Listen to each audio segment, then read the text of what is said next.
सुप्रभातम। नमस्ते बच्चों, आज अपन संधि के विषय में पढ़ेंगे। देखिए, जो पूर्व बिंदु जो आपको अध्ययन करवाया गया था उसमें अपने संधि के भेद, कौन कौन संधि होती हैं, स्वर संधि, व्यंजन संधि और विसर्ग संधि के विषय में अध्ययन करवाया गया था। आज उससे आगे पढ़ेंगे। मैंने कल आपको दीर्घ संधि, गुण संधि, वृद्धि संधि, यण संधि ये पढ़ाई थी। तो बच्चों, स्वर संधि के अंदर अब अयादि संधि, पर रूप संधि और पूर्व रूप संधि जो हैं उनके विषय में आज अपन अध्ययन करेंगे। तो सबसे पहले अपन लेते हैं अयादि संधि। ये कक्षा 8, 9 और 10 तीनों कक्षाओं के अंदर महत्वपूर्ण है ये संधि। यण संधि और अयादि संधि सबसे ज़्यादा महत्वपूर्ण है। और अब देखिए, इसका सूत्र है पाणिनि के द्वारा एचो अय वायावह। एचो अय वायावह, ये सूत्र क्या कहता है? ये सूत्र ये कहता है कि जब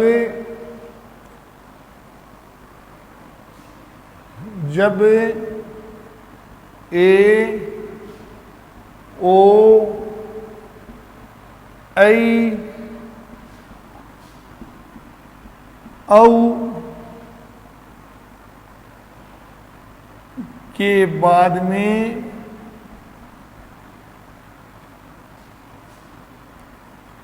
स्वर के आने पर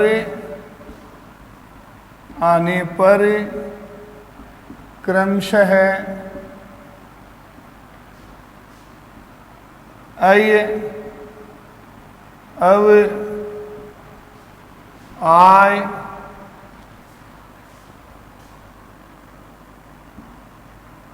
आव हो जाता है। समझ गए बच्चों कि जब अयादि संधि की परिभाषा है एचो अय वायावह। ये कहता है एच जानते हैं? एच का मतलब होता है ए ओ ऐ और औ। ये एच प्रत्याहार होता है, उसके अंदर ये ए ओ ऐ और औ स्वर आते हैं। अब देखिए इसमें क्या दिया हुआ है, ये देखिए यहां पर ध्यान से,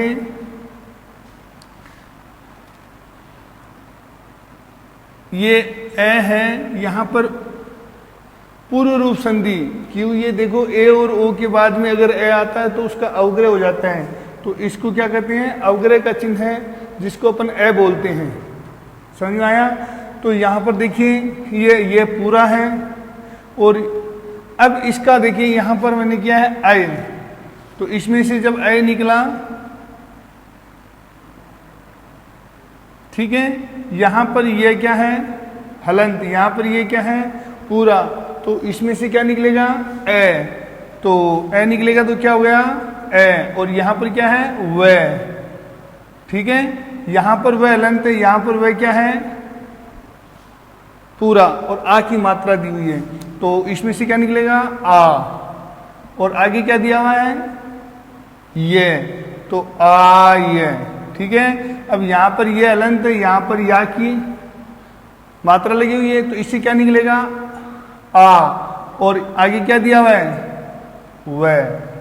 यह सूत्र इस प्रकार से पाणिनि के द्वारा देखिए सटीक दिया हुआ है। तो एच का अर्थ क्या होता है? समझ गए बात? ए ओ ऐ औ के बाद में क्या है? स्वर आने पर क्रमशः ए का, ओ का, ऐ का और औ का क्या हो जाता है?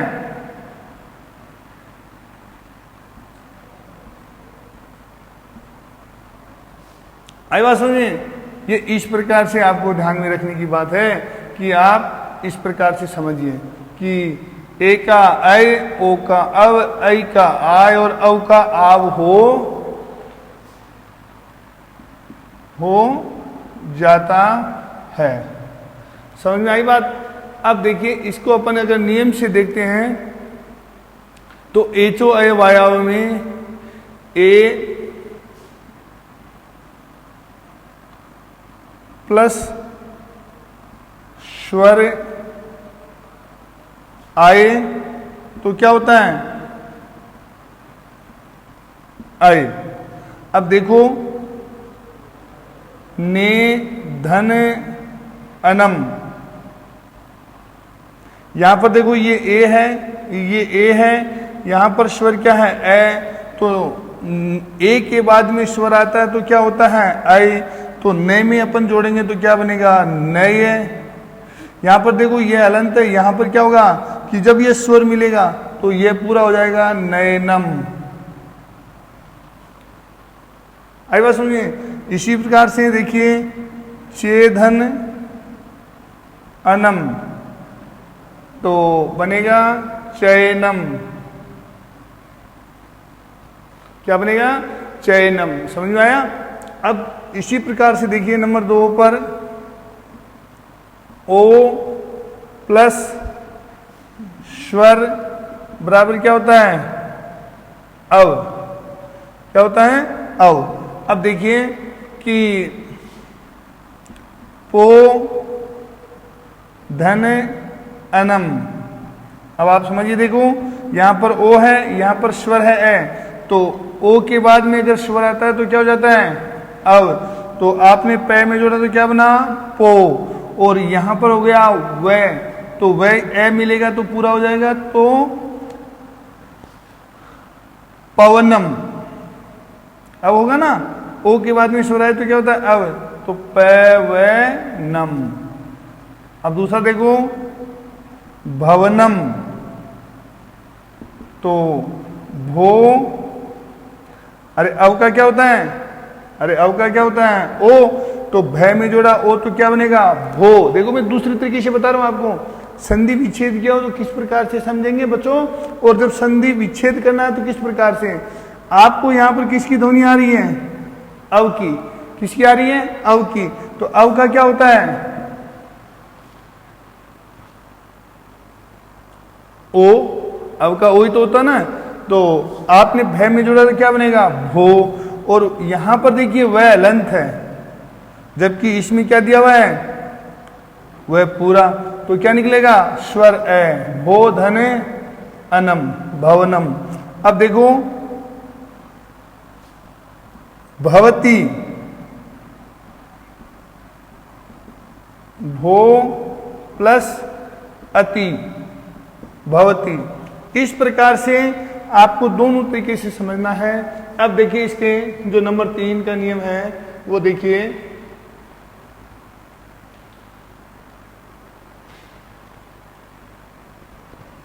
नंबर 3 ऐ, मैंने कल भी बताया था, इसको क्या बोलेंगे? ऐ। ए ऐ, के कई, खे खई, तो इसके ऊपर बोलेंगे ऐ प्लस स्वर बराबर क्या होगा? आय। क्या होगा? आय। अब देखिए आपको मैं उदाहरण लिख रहा हूं। उदाहरण गाय का है, तो आय का क्या होता है? ऐ। तो गय में जोड़ा तो क्या बनेगा? गई। यहां पर देखो ये पूरा है, जबकि यहां पर क्या है? अलंत है ना, आधा है, तो क्या निकलेगा? ए। गई धन अक है, गायक है। इसी प्रकार से देखिए नायक है, नायक है, किसकी ध्वनि आ रही है? आय की। आय का क्या होता है? ऐ। तो नए में जोड़ेंगे तो क्या बनेगा? नई। ये यहां पर देखो अलंत है, यहां पर ये पूरा है, तो क्या निकलेगा? ए। तो नई धन अक है, नायक है। इसी प्रकार से देखो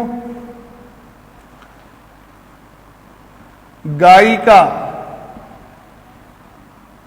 गायिका।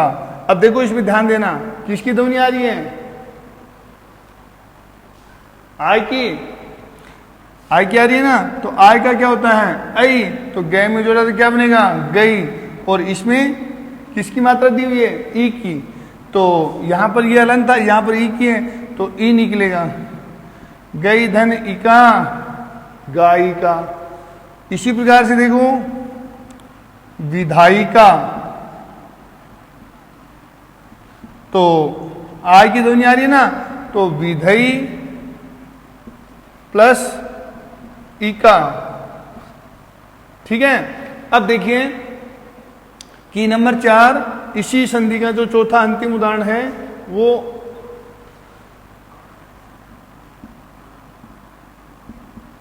औ प्लस स्वर, तो क्या हो जाता है आव, क्या हो जाता है आव हो जाता है। अब अपन देखेंगे कि इसी प्रकार से आगे बढ़ते हैं, तो मैंने एक उदाहरण लिखा पावक है, क्या लिखा पावक है, किसकी ध्वनि आ रही है, किसकी आ रही है आव की, तो आव का क्या होता है, आव का क्या होता है औ, तो जब आपने पै में औ जोड़ा तो क्या बना पऊ। यहां पर देखिए वह है पूरा, यहां पर वह क्या है हलंत, तो स्वर क्या निकलेगा ए। मैं आपको बता देता हूं कि ये जो शब्द है वह और ए से मिलता है, तो जब ये आपका हलंत यहां पर है तो बचा क्या ए, तो आप इसको लिखेंगे अक है। समझ में आया, पावक है। इसी प्रकार से देखो दूसरा उदाहरण है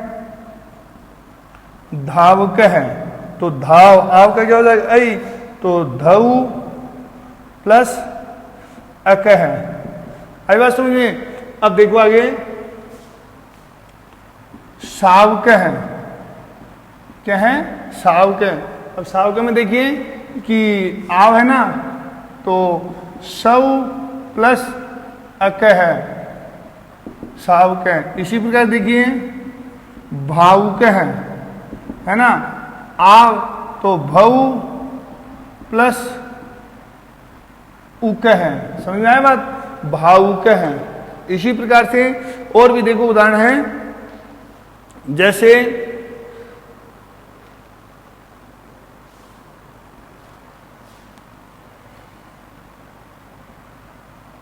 भाविका, देखिए तो भव प्लस इका भाविका, ये आपकी होती है अयादि संधि। बच्चों मेरा अनुमान है कि अयादि संधि और ऋण संधि से हर साल हर परीक्षा में, चाहे किसी भी प्रकार की कक्षा 8, 9 एवं 10 की हो, उसमें मुख्यतः एक उदाहरण पूछा जाता है। आप सभी इन दोनों संधियों को अच्छी तरह से पढ़ें, नहीं समझ में आए तो पूछें। आई बात समझिए कि ये देखिए मैं आपको दोबारा रिपीट कर देता हूं, ये एचो अय वायाव सूत्र क्या कहता है कि एच प्रत्याहार के अंदर ए ओ ऐ और आव, ये जो होता है एच प्रत्याहार के अंदर क्या आता है ए ओ ऐ और आव स्वर आते हैं, और ए का होता है ऐ, ओ का होता है अव, ऐ का होता है आय और औ का होता है आव। बात समझ में आ गई कि ए का ऐ हो जाता है। अब जिस शब्द के अंदर, जैसे उदाहरण है नैनम, उसमें किसकी ध्वनि आ रही है ऐ की, तो ऐ का क्या कर देंगे अपन ए, तो नए में जोड़ा तो बन गया ने, और ये अलंत होता है ऐ के अंदर, जबकि यहाँ पर नैनम में ये पूरा है, तो उसमें से वही बात समझ आए ना, ईश्वर निकल जाएगा तो ने धन अनम। इसी प्रकार से भवनम भो धन अनम।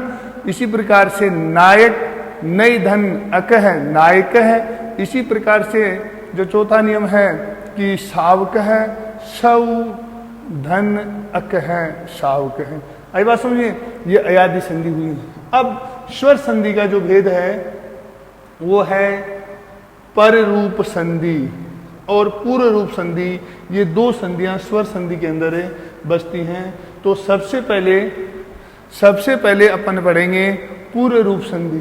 सबसे पहले क्या पढ़ेंगे पूर्व रूप संधि। ये 6 नंबर की संधि है, 7 भेद होते हैं। तो पूर्व रूप संधि। कौन सी संधि? पूर्व रूप संधि।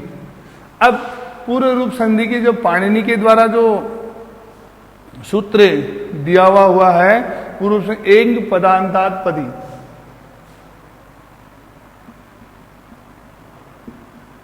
एंग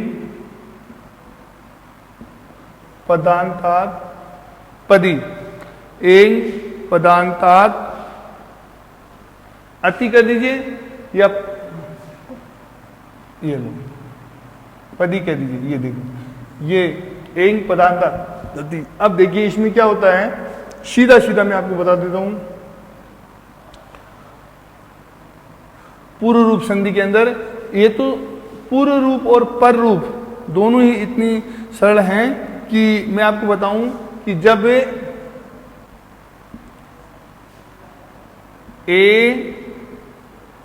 एचओ ए वायम बता ना, एचओ के बाद में ए का क्या था?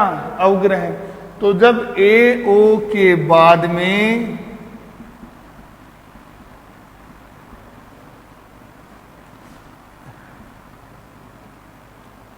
ए आए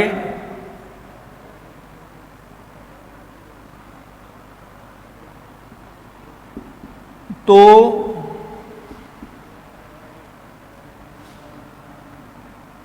ए का पूर्व रूप यानी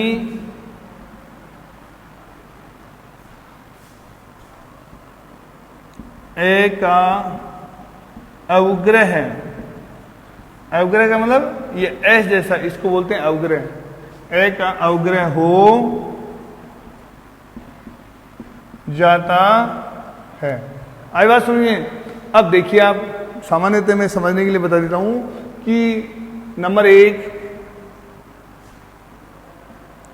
ए के बाद में क्या आ जाए?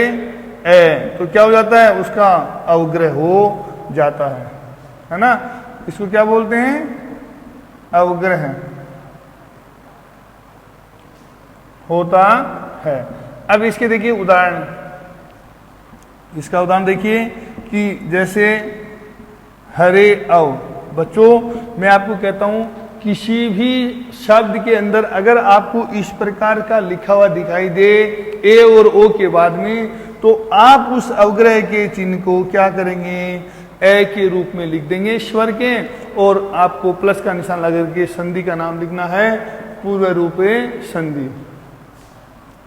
तो हरे प्लस अव, हरे अव। ठीक है। इसी प्रकार से देखो को ते अत्र,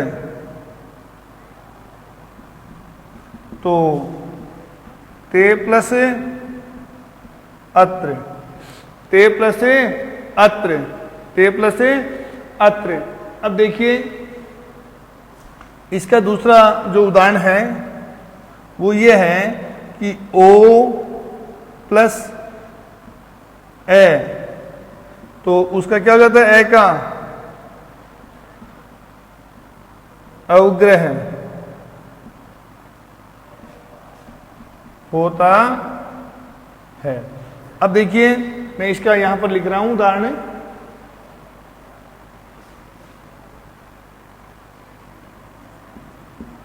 उदाहरण को अपी। देखिए ये क्या है?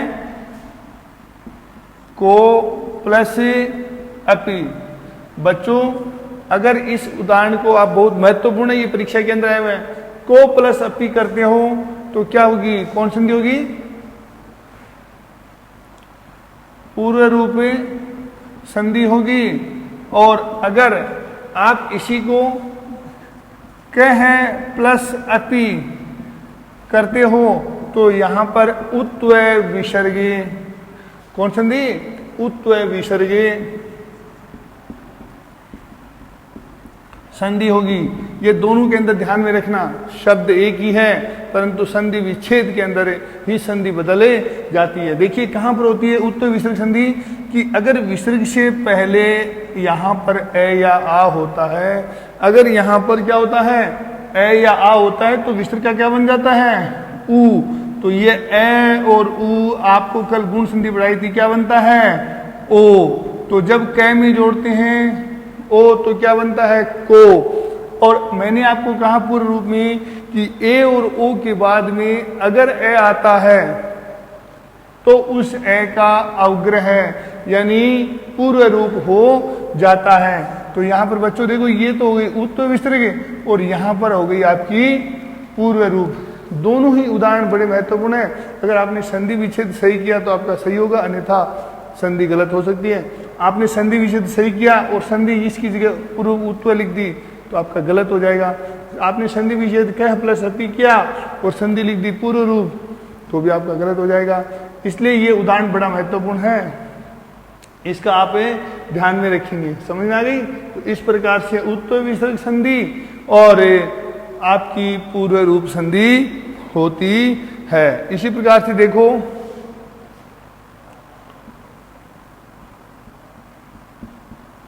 विष्णु अत्र, तो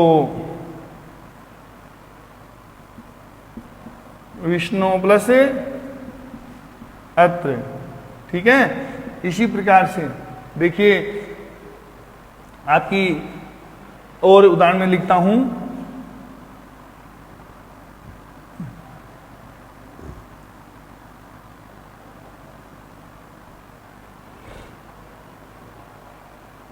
तो पूर्व रूप संधि हो गई।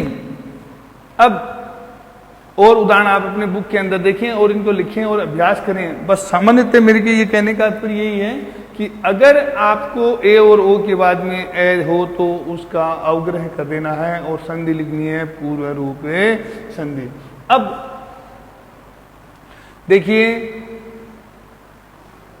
आपको मैं अंतिम जो संधि है वो है पर रूप संधि। स्वर संधि का अंतिम है पर रूप संधि। हाँ बच्चों, कल मैंने बताया था, पहले अध्ययन के समय बताया था, ये क्या है रू छोटा, राम शब्द के रूप लिखो। समझ में आ गई बात? ये रू क्या है बड़ा और रू छोटा और बड़े में दोनों में अंतर देखना है। तो पर रूप संधि, पर रूप संधि एंगी पर रूपम। ये एक पाणिनि का सूत्र क्या है कि एंगी पर रूपम, ये एक इसका सूत्र है पाणिनि का। वो ये कहता है, देखो इसकी हिंदी में परिभाषा क्या है कि जब अकारांत उपसर्ग, मैं आपको बता देता हूं, ये अकारांत, इकारांत, उकारांत, ऋकारांत ये क्या होते हैं? शब्द के अंत में अगर ए है तो वह अकारांत, जैसे राम शब्द है तो ए है तो अकारांत। रमा आ शब्द आ रहा है, स्वर आ स्वर आ रहा है तो आकारांत। हरि अंत में ई आ रहा है तो इकारांत। गुरु उ आ रहा है अंत में तो उकारांत। राजन शब्द है अंत में न आ रहा है तो नकारांत। पितृ शब्द है री आ रहा है तो रीकारांत। इस प्रकार से अपन इसको समझें। तो अकारांत उपसर्ग के बाद में ए ओ के आने पर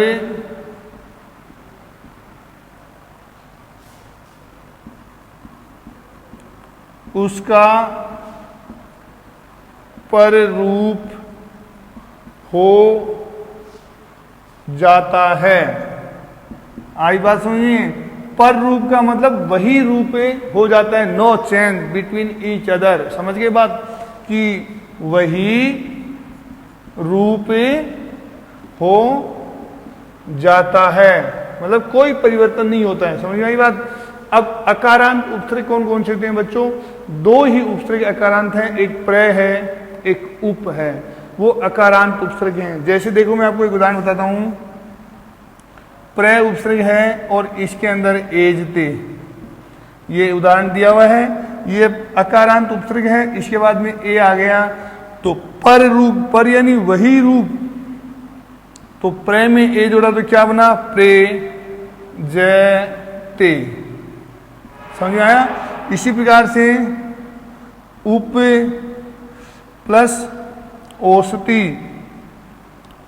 उपोषति। देखिए ओ पै में मिला तो क्या बन गया? पो, उपोषति। आई बात सुनिए, उपोषति। अब इसके अलावा देखिए मैं आपको बताता हूं कि और भी कई उदाहरण हैं इसके अपवाद। एक सूत्र होता है सकंधाधिशु पर रूपवाच्यम।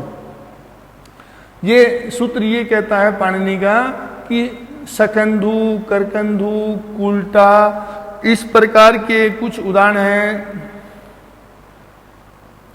वो जो होते हैं वह भी इसी संधि के अंदर आते हैं।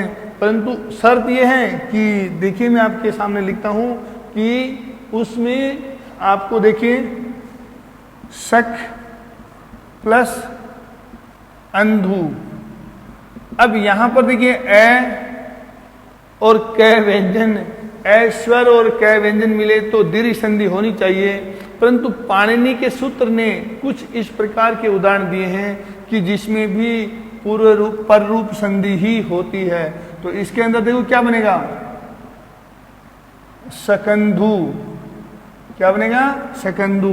इसी प्रकार से देखो कुल प्लस अटा, उल्टा।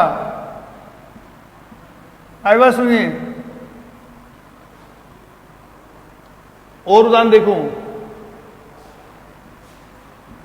करक प्लस अंधु, करकंदु। आई बात सुनिए। ये देखिए यहां पर तो ये जितने भी मैंने उदाहरण लिखे हैं वो पर रूप संधि के उदाहरण ही आते हैं। और इसमें आपको पाणिनि का एक सूत्र है वो ये कहता है सकंधाधीशु पर रूप वाच्यम। उनमें भी पर रूप संधि ही होती है, दीर्घ नहीं होती है। इस प्रकार से बच्चों ये आपकी स्वर संधि है वह पूरी होती है।